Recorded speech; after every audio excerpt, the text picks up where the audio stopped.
ओम श्री साई नाथाय नमः। श्री साई चरित्र दर्शन अध्याय 26। अपस्मार आत्महत्या निवारण तथा निज गुरु पद स्थिरीकरण। बाबा दर्शन के लिए आए हुए भक्त को उनके मूल गुरु के चरणों में किस तरह स्थिर करते हैं, इस अध्याय में लेखक ने वर्णित किया है। शिरडी भाग्यवान है जो साईं जी का यहाँ आना हुआ। यहीं उन्होंने अपना निवास स्थान बनाया एवं यह तीर्थ स्थान के रूप में प्रसिद्ध हो गया। बाबा से प्रार्थना करते हुए हेमाड़ पंत कहते हैं कि तुम्हारा नित्य सहवासी हमारे वेद वेदांतों का अध्ययन है एवं तुम्हारे चरित्र का श्रवण ही हमारे पोथी पुराणों का पारायण है। तुम्हारे ध्यान एवं तुम्हारे नाम स्मरण में तृप्ति है। हे साईनाथ, तुम्हारी कृपा का पात्र होने के लिए मैं अपनी देह विषयी आसक्ति तुम्हारे चरणों में अर्पित करती हूँ। मेरे इस चंचल मन को तुम्हारे स्थान पर जाकर विश्रांति मिले। हमें तुम्हारे सिवा कौन उपदेश देगा? हमारे दुखों को दूर कर हमारे मन को तुम्हारे सिवा कौन समाधान प्रदान करेगा? इस शिरडी के पुण्य कर्म धन्य होंगे जिनके कारण हे कृपालु साईं, आपके निवास से ये स्थान अलंकृत हो गया। मैं आपका गुणगान करने वाला कौन होता हूँ? हे साईं समर्थ करने कराने वाले आप स्वयं ही हैं। सतत आपका नाम स्मरण ही हमारा कथा कीर्तन है। वही नित्य ध्यान एवं समाधान है। इच्छित सिद्धि प्राप्ति हेतु हम सदा साईं समर्थ का जाप करेंगे एवं पूर्ण निष्ठा पूर्वक कृतार्थ होंगे। एक बार पंत नामक भक्त खूब श्रम करके साईं दर्शन की इच्छा से अपने मित्रों के साथ शिरडी गए। उन्होंने पूर्व में ही किसी गुरु से दीक्षा ली थी। अपने गुरु चरणों में उन्हें दृढ़ अनुरक्ति थी, इसलिए उनके मन में यह शंका थी कि वे शिरडी जाए या ना जाए। पंत जिस गाड़ी में बैठे थे उसी गाड़ी में उनके रिश्तेदार, समधी एवं समधिन भी बैठे थे। उन्होंने भी आग्रह किया, इसलिए पंत ने शिरडी जाने हेतु हामी भर दी। पंत विरार में उतरे, अन्य सभी लोग मुंबई चले गए। इसके बाद खर्च हेतु उधार पैसे लेकर पंत स्वयं भी मुंबई गए। सुबह 11 बजे के करीब मस्जिद में बाबा की पूजा हेतु भक्तों की भीड़ लगी थी। बाबा के दर्शन पाकर सभी को बहुत आनंद हुआ। इतने में पंत चक्कर खाकर बेहोश होकर गिर पड़े, परंतु साईं बाबा की कृपा दृष्टि से पंत के माथे पर पानी छिड़कते ही उसकी मूर्छा दूर हो गई। वे हड़बड़ाकर उठ गए, मानो नींद से जागे हो। बाबा ने अंतर्ज्ञान से पंत की गुरुनिष्ठा जान ली एवं उन्हें आश्वासन देकर अपने पहले गुरु के वंदन में दृढ़ता प्रदान की। बाबा ने उनसे कहा, अपना स्थान नहीं छोड़ना चाहिए, सदैव निश्चल रहे, एकात्म में अन्य भाव से स्थिर रहे। पंत को संकेत समझ आ गया। उन्हें अपने पूर्ण गुरु का स्मरण हो आया एवं जीवन भर उन्हें बाबा की दयालुता स्मरण रही। ताकिया का शब्दांश अर्थ फकीरों के बैठने का स्थान होता है, लेकिन वहाँ श्रद्धा का स्थान निश्चित हो गया था। उसके प्रति अटूट ईमानदारी रखें, ऐसा है। दासगणों के कीर्तन के फलस्वरूप साईं बाबा की कीर्ति सर्वत्र फैल गई। शिरडी में भक्तों की भीड़ बढ़ने लगी।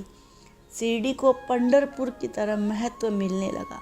अनेक लोगों ने ये अनुभव किया कि साईं बाबा दर्शन मात्र से रोगों का नाश करते हैं, अपना हस्त स्पर्श से रोग ठीक करते हैं। बाबा की महिमा लोगों से सुनकर एवं उनके ग्रंथ से पढ़कर मुंबई के सेठ हरिश्चंद्र पीतले नामक ग्रस्त अपनी मिर्गी की व्याधि से ग्रस्त पुत्र को लेकर शिरडी आए। व्याधिग्रस्त पुत्र को उन्होंने साईं चरणों में रखा एवं स्वयं साष्टांग प्रणाम किया। तभी वहाँ एक विपरीत घटना घटी। साईं से नजरें मिलते ही पीतले का पुत्र बेहोश हो गया। उसने अपनी आंखें उलट ली, उसके मुंह से खूब झाग निकलने लगा एवं सारा शरीर पसीने से तरबतर हो गया। लड़का जमीन पर बेहोश होकर गिर पड़ा। इसके पूर्व उसे ऐसे झटके आए थे, परंतु इतनी देर में बेहोश कभी नहीं रहा। पीतले की पत्नी को शंका होने लगी कि लड़का जीवित बचेगा या नहीं। वह रोने लगी। पीतले स्वयं भी घबरा गए। पीतले पति पत्नी ने सोचा, श्री साईं के चरण इतने घातक कैसे हो गए। ईश्वर पर भार डालकर यदि मंदिर जाएं और मंदिर ही अपने ऊपर गिर पड़े, कुछ ऐसी ही अवस्था पीतले कुटुंब की थी। तब बाबा ने पीतले को आश्वासन दिया, थोड़ा धीरज रखो, लड़के को उठाकर मकान में ले जाओ, ये निश्चित ही होश में आ जाएगा और 1 घंटे बाद इस लड़के को होश आ जाएगा, हड़बड़ी मत करना। पीतले लड़के को घर ले गए और 1 घंटे बाद बाबा के शब्द सच हो गए। पीतले के बेटे को होश आ गया एवं उसकी बीमारी ठीक हो गई। पीतले दंपति की चिंता एवं दुख दूर होकर उन्हें परम आनंद प्राप्त हुआ। पीतले अपनी पत्नी के साथ दर्शन हेतु गए एवं आनंद से बाबा के पाँव दबाते बैठे थे। तब उन्हें बाबा ने आश्चर्य से पूछा, शंका कुशंका अब दूर हो गई है क्या? जो निष्ठापूर्वक सबूरी अर्थात धीरज रखेगा, श्री हरि उसकी रक्षा करेंगे। ईश्वर की तरह ही संत भी भक्तों के अधीन होते हैं।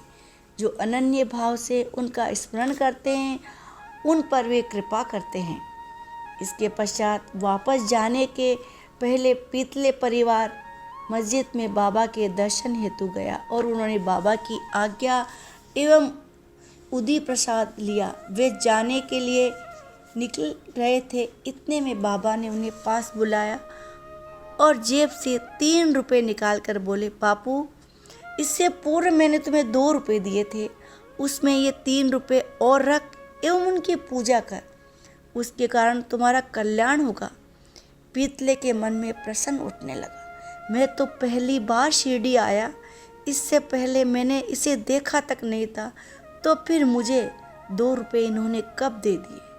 बाद में वे मुंबई वापस आ गए। उनकी वृद्ध माँ शिरडी का वृत्तांत सुनकर आनंदित हुई। पीतले की माँ बताने लगी, अभी जैसे तुम अपने बेटे को साईं के दर्शन के लिए शिरडी ले गए, वैसे ही इससे पूर्व तुम्हारे पिता तुम्हें अक्कलकोट ले गए थे। वहाँ के महाराज भी सिद्ध पुरुष, अंतर्ज्ञानी, योगी, परोपकारी एवं बहुत प्रसिद्ध थे। तुम्हारे पिता का आचरण बहुत शुद्ध था। तुम्हारे पिता की पूजा से वे योगीराज प्रसन्न हो गए एवं प्रसाद स्वरूप 2 रुपये नित्य पूजा हेतु तुम्हारे पिता को दिए। अपने मंदिर में वे 2 रुपये अनेक वर्षों तक रहे। तुम्हारे पिता नियम से उसकी पूजा करते रहे। उनके जाने के बाद पूजा हेतु रखे गए भगवान एवं उपकरण बच्चों के खिलौने हो गए। इतने वर्षों में वे रुपए खो गए। उनका स्मरण भी पूरी तरह विस्मृत हो गया। तुम्हारे बड़े भाग्य कि साईं रूप में तुम्हें अक्कलकोट के महाराज मिले। साईं के रूप में अक्कलकोट ने महाराज द्वारा विस्मरण का आवरण पहुंचकर संकट दूर करने हेतु साईं बाबा तुम्हें मिले हैं। इसलिए कुतर्क छोड़ दो एवं बाबा के प्रदान किए हुए रुपयों को पूजा निष्ठापूर्वक करते रहो। अज्ञानवश अपने स्वयं के पुण्य कर्म नष्ट करते रहते हैं। ऐसे समय वास्तव में सद्गुरु को ही अपने भक्त की आवश्यकता होती है। गोपाल नारायण आम्बेडकर नामक पूना में रहने वाला एक भक्त श्रेष्ठ था। अंग्रेज सरकार के अंतर्गत आबकारी विभाग में उनकी नौकरी थी। 10 वर्ष पूर्ण होते ही वे नौकरी छोड़कर घर में बैठ गए। उनके भाग्य उलट गए।